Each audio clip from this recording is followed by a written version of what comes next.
के विषय में। किस विषय में जानेंगे? शिव पूजन के विषय में। देखिए प्रायः जो है सावन का जब महीना आता है तो सावन के महीने में हम सब लोग ज्यादा से ज्यादा शिव पूजन लोग कराते हैं, रुद्राभिषेक कराते हैं, पार्थिव पूजन कराते हैं। जिसकी जैसी सामर्थ्यता होती है उस हिसाब से वो पूजन अपना अर्चन कराता है ना। ये चीज लगभग सभी लोगों ने देखी भी है, ठीक है। तो यहाँ पर लिखा हुआ है, शुद्ध लिखा हुआ है पुस्तक में कि पवित्र होकर आचमन प्राणायाम करके संकल्प वाक्य के अंत में जो संकल्प बोला जाता है, सभी संकल्प, कोई भी संकल्प हो, संकल्प एक होता है, ठीक है। स्थान, ग्राम व जो भी कार्य है, अब उसमें कार्य निर्णय होता है और उसके साथ साथ जो है मुख्य जो है विषय ये होता है कि भाई हम किस लिए कर रहे हैं, प्रयोजन क्या है हमारा, वो चीज होती है। यहाँ लिखा श्री सांब सदा शिव प्रीत्यर्थम। अर्थम शब्द हमेशा जानते हो ना, के लिए शब्द होता है। जब वो पढ़ोगे, कारक पकड़ोगे तो के लिए शब्द होता है। गणपत्यादि सकल देवता पूजन पूर्वकम श्री भवानी शंकर पूजनम करिष्ये। अब यहाँ रुद्राभिषेक में अभिषेक का भी अगर हम जब उल्लेख करेंगे, यहाँ पर केवल शिव पूजन लिखा गया है। क्या लिखा गया है? शिव पूजन का विस्तारित चर्चा की गई है।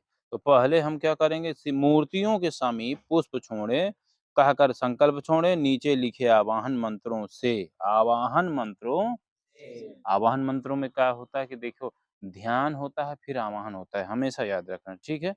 जब कभी भी देवी देवता होता है तो पहले ध्यान, किसी को बुलाने नहीं कि भाई साहब आप आइए, पहले हम ध्यान लगाएंगे, मन में विचार आएगा कि भाई क्या है, कैसे हैं, क्या रूप है, स्वरूप है। तो हम जब चेहरे को जानेंगे तभी तो उसको बुलाएंगे, किसी भी बालक को, भो बालक आगच्छ, है ना, तभी तो कहेंगे। तो इसी तरह से पूजा में भी विधान है, भगवान की किसी भी पूजा में विधान सिर्फ और सिर्फ यही है। तो जब हम ये करेंगे तो क्या है, गणपति पूजनम। तो ध्यान और आवाहन दोनों चीज यहाँ पर होना चाहिए, प्रदर्शित नहीं। मान लो नित्य कर्म के आदमी स्पष्ट रूप से रहता है। तो यहाँ पर लिखा कि आवाहयामि पूजार्थम रक्षार्थम च मम क्रतो इहागत्य ग्रहणत्वम पूजाम यागम च रक्ष में। पूजन करके आगे लिखी प्रार्थना करनी है। प्रार्थना क्या है कि लंबोदर नमस्तुभ्यं सततम मोदक प्रियम निर्विघ्नं कुरु मे देव सर्व कार्येषु सर्वदा।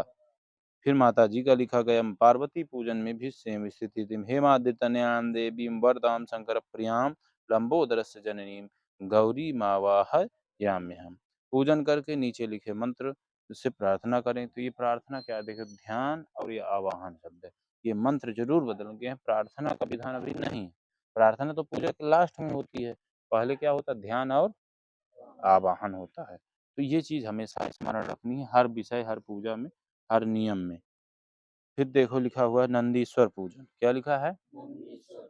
ये सपरिवार पूजन का व्यवस्थित तरीके से लिखा गया है।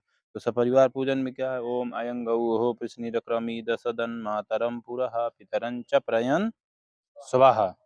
पूजन करके नीचे लिखे मंत्र प्रार्थना करें। ओम प्रैतुवादि कनिकृदन्नाद द्राशभ पतवा भरन्नग्नि पुरीक्ष्याम पाद्यायुखा पूरा। वैदिक मंत्र हो गया। फिर वीरभद्र का पूजन आएगा। तो भद्रं कर्णेभिः शृणुयाम देवा भद्रं पश्येमाक्षभिर्यजत्राः स्थिरैरङ्गैः स्तुष्ट्वागुंसस्तनूभिर्व्यसेमहि देवहितं जदायुः। पूजन करके नीचे लिखे फिर प्रार्थना करने के लिए बोल रहे हैं।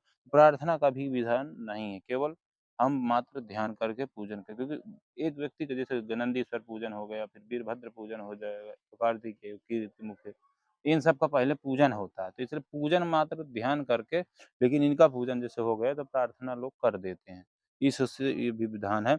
यह मात्र किस पुस्तक में नियम है, तो पौरोहित्य कर्म प्रशिक्षक में यह लिखा हुआ है। किसी को जैसे इस विषय में जानना है तो उसके लिए यह बताया जा सकता है। स्वामी कार्तिक का पूजन करना है तो जत्करंदः प्रथमं जायमानुदीयं समुद्रापुरी खा तेन से पक्षा हरिण से बाहु उपस्तुत्य महि जातन ते अर्वन्ना। पूजन करके फिर नीचे लिखे प्रार्थना। तो जब पूजन कर लेंगे तब प्रार्थना करेंगे।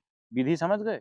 जैसे पूजन किया तो पूजन के बाद आवाहन, ध्यान, ऐसे पूरक ध्यान और आवाहन, फिर पूजन, फिर प्रार्थना, ये नियम है।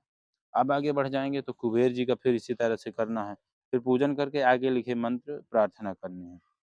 प्रार्थना के बाद कीर्तिमुख पूजन करना है। कीर्तिमुख पूजन करने के बाद नीचे प्रार्थना लिखी गई, जलहरी में सर्प का आकार हो तो सर्प का पूजन करें। न भी है तो भी बोलना है, फिर बोलना चाहिए। क्या बोलना है? नमोस्तु सर्पेभ्यो जे के च पृथिवी मनु जे अंतरिक्षे जे दिवितेभ्यः सर्पेभ्यो नमः। शिव का पूजन करना है। तो शिव का पूजन में पहले आप जानते हो क्या करना चाहिए? ध्यान। ध्यान हो गया तो ध्यान के बाद आवाहन। तो मूर्ति प्रतिष्ठित है तो आवाहन करने का तो विधान है नहीं, क्योंकि स्वयं साक्षात विराजमान माने जाते हैं। प्राण प्रतिष्ठा के बाद और अचल चल प्रतिमा में यही अंतर है। जो चल प्रतिमाएं होती हैं उनका हमेशा आह्वान होता है, और जो अचल प्रतिमा होती है, जो न चलने वाली होती हैं, वो उनका हमेशा जो है क्या होता है? ध्यान होता है।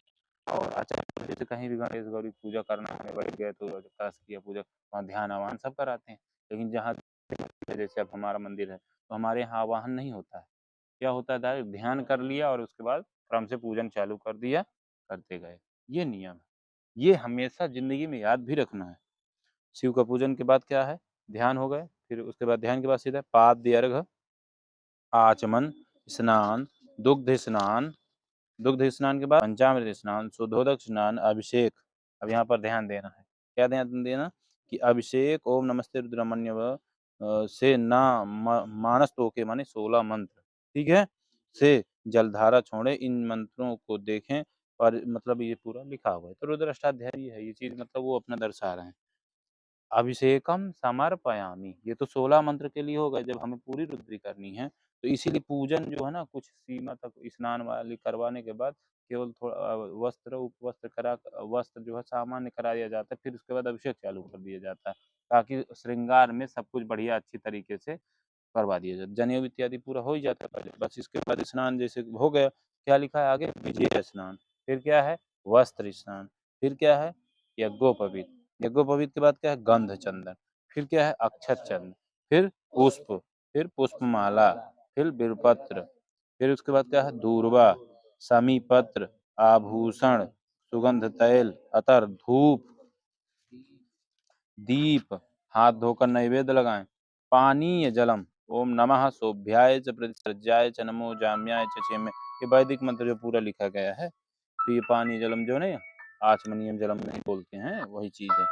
ऋतु फल हो गया, पूंगी फल, तांबूल पूंगी फल हो गया। अब यहाँ पर क्या है आगे? दक्षिणा द्रव्यम न्यूनाति रिक्त दोष परिहारणार्थे राजकीय मुद्रा संपूर्ण फल हेतवे। समझ गए? दक्षिणा कांचनीम, कांचन मतलब समझते हो? सोना। देव स्थापयामि तवाग्रतः द्रव्य दक्षिणा समर्पयामि। पहले कहे सब क्या कहे कि चलते थे दक्षिणा, सोने के चलते थे। फिर किसके चलने लगे?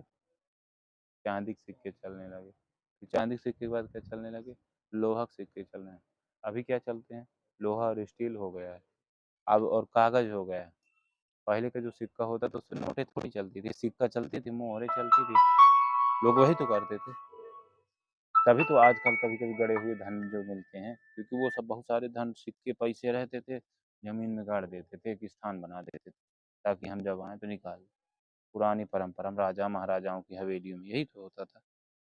फिर उसके आगे क्या लिखा है? शिव स्तुति। क्या लिखा है?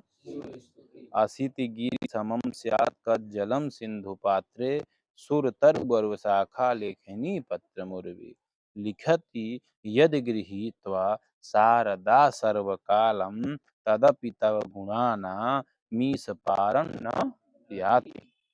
श्मशानेश्वर, ये पढ़े हो? नहीं पढ़े हो ना? इसको हम अध्ययन कराएंगे, बहुत अच्छा श्लोक है।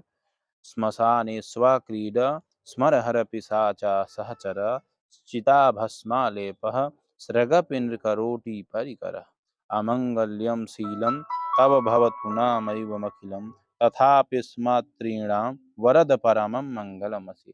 पापोऽहं पापकर्माहं पापात्मा पापसंभव त्राहि मां पार्वतीनाथ सर्वपापहरो।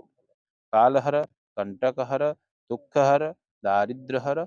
बस यहाँ तक ही इसका बोलते हैं। फिर आगे क्या लिखा? आगे लिखे मंत्र से गाल बजाते हुए बम बम बोलकर जल रहली का नेत्रों पर लगाएं। ये सब आरती के बाद हमेशा सुने नहीं हो?